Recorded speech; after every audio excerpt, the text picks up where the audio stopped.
Good morning, everyone. Good morning. Hello. All right. So today we're talking about how to stand up, speak up, and speak with confidence. So thank you guys so much for joining us on this Saturday morning. Really, really appreciate it.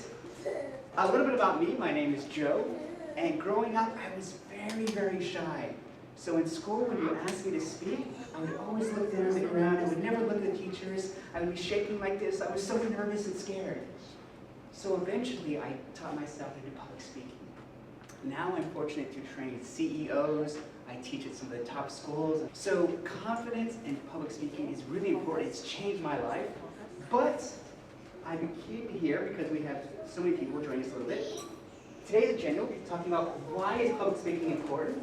We'll be talking about some exercises you can practice at home with your families. And then, I already saw some kids very anxious to come here, so we will have time for some role-play exercises. Don't worry for the kids, who'll join me a little bit later. There will be a Q&A if you want to ask me anything. So, let me ask everyone first, why does it matter? Anyone know who these people are?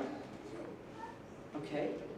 So they do a lot of speaking. This is Rachel Lynn, the CEO or founder of Love Bonita, and this is the CEO of DBS. And they do a lot of talking, right?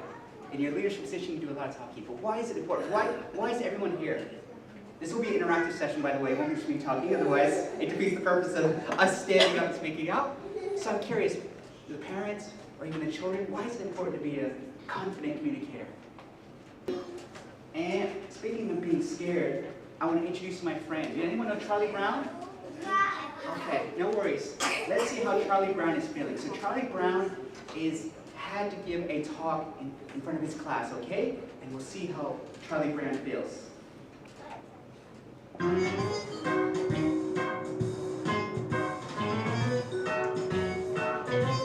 up next. Visualize. Visualize. Here goes.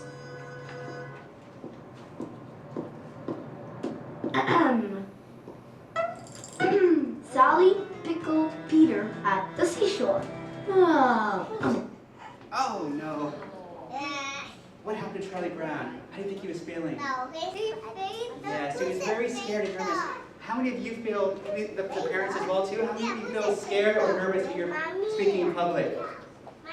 Just me? Okay, I was like, okay, that's great, because no one out here feels honest or feels scared, so you guys will be joining us a little bit later, so thank you for that. For those on the side who do feel a little bit nervous or scared, I think everyone feels like that. So the best way is to practice, and we're going to have some exercises here to practice. Okay, here's another little girl. Let's see if she's nervous, okay? Let's watch her first. She's doing another presentation for her class. I will do my best and forget the rest. That is what I heard almost every single day growing up. To others, my 3-year-old brother will be saying, I'll do my best and forget the rest. Growing up, hearing my brother's unique way of speaking, I could understand every single word he was saying loud and clear. But to the rest of the world, you will hear it as what you heard just now. Now, okay, how do you think? Did she seem scared and nervous as well too? no! No, why not? Yes! Yeah, okay, she did? Really? No. She's very good at hiding the fear. No, why do you think she didn't seem scared or nervous? She's not scared? Why do you say that? She's confident? How can you tell she's confident? What else she do? Did she stand up straight? Yes? Did she look people in the eyes? Yes. Did she use hand gestures? Yes. She did all the things that we would do in a confident speaker, right? She wasn't nervous like Charlie Brown. She didn't faint.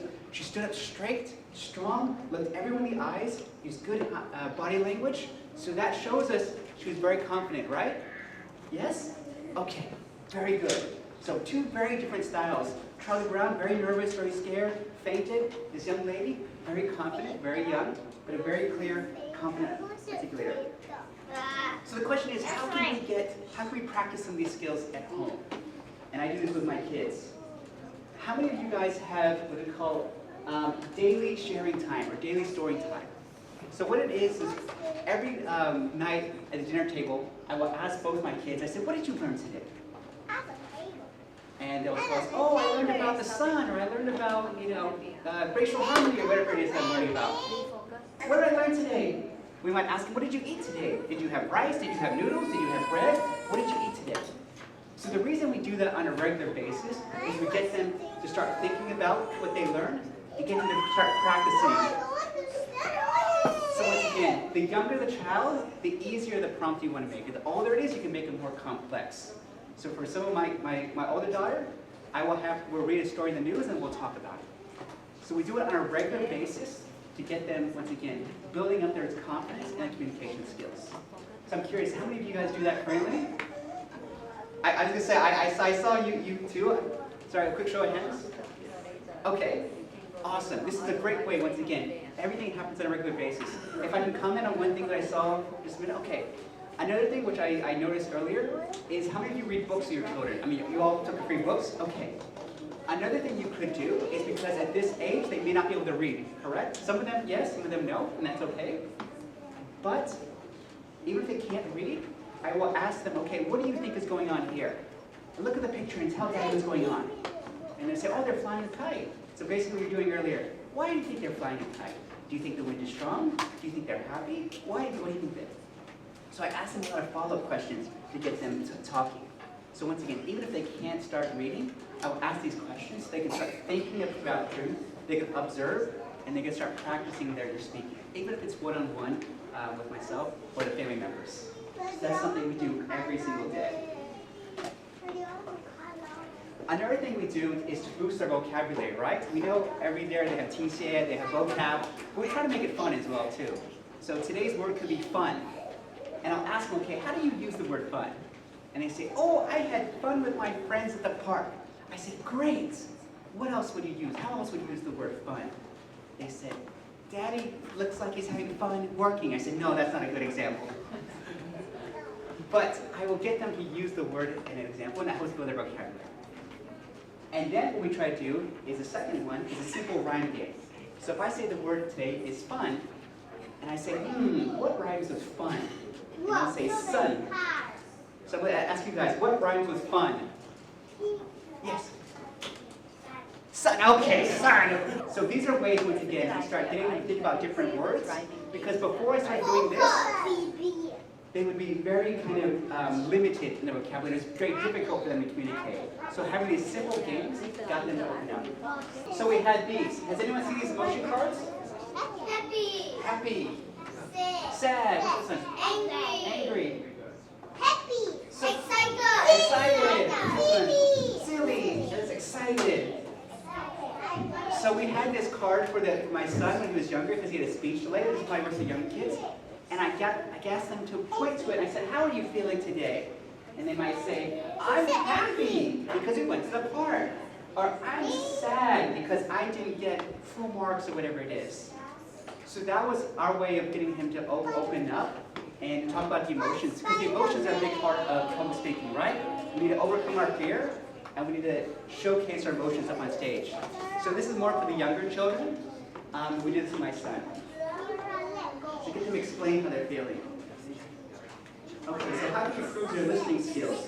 This is a hard one, and once again, I don't have the perfect answer for this, but I will tell you that kids notice everything the parents do. Everything. They watch every single thing we do. And I'll give you an example, okay? My daughter was recently telling me about her school field trip. And me, being a distracted dad, I was checking my phone sometimes. And what do you think she said to me? Don't check your phone. Don't check your phone. That's what she said. Daddy, don't check your phone. You listen to me. I said, oh, I'm so sorry. Okay, let me put that away. So yes, I got distracted, and she noticed, and she said, Daddy, listen to me. Get off your phone. And I realized that I'm not showing her very good listening skills. So now she's telling me her story, I will block out a specific time. Even if I'm very busy at night, I would say, okay, you have 10 or 15 minutes of Daddy's time. You can talk to me whatever you want. I'm going to throw my phone over there, and I will listen to you. I started doing that. I started noticing them being more receptive and mirroring what I did. So prior, I was distracted with my phone or my computer, whatever I was doing, and they would do the same thing. So eventually, once again, doing these simple things, listening to them, once again, they will reciprocate the active listening skills. Let's practice the things we've talked about so far. And we're going to have We're gonna loosen up our bodies. You pretend you're a, there you go, you pretend you're a bird or bat. Stretch it out. Oh wow, he's pro. Stretch it out, all right? Pretend you're a bunny. There we go. All right, everyone get the nervous energy up. We're basically getting on all the nervous energy because once you come up here, your body will either tense up or the nervous energy will be bouncing around like this, like I was guilty of. All right, so now that we're done stretching, we're gonna focus on our vocal exercises. Part of it is warming up your voice. Let's go. Big face. Big face. Little face. Big face. Let's go. Left, right, up, down. Now, yawn. Yawn again. We speak with our lips. Warm them up. Use our tongue for articulation.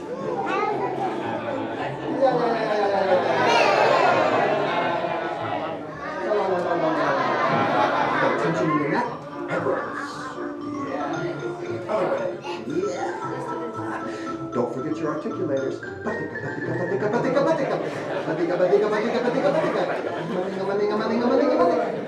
All right. So once again, we need to warm up our body. We need to warm up our face. We need to warm up our vocal languages. These are all exercises I still do to this day under Secret 10 years. Another thing that's really, really important is visualization. Now, this might be a difficult word for many areas. What do you think we mean by visualization? So what I do is I close my eyes and I try to imagine myself up on stage and I'm confident and I'm not scared.